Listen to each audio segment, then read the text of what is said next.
Cặp đôi này đã câu được một con cá mú Napoleon nặng tới 60 kg. Màu xanh ngọc của nó đẹp đến choáng ngợp, tựa như một báu vật đại dương.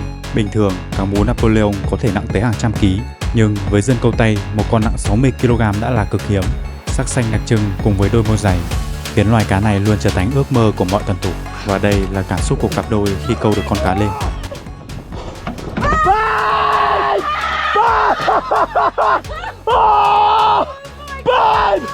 Oh!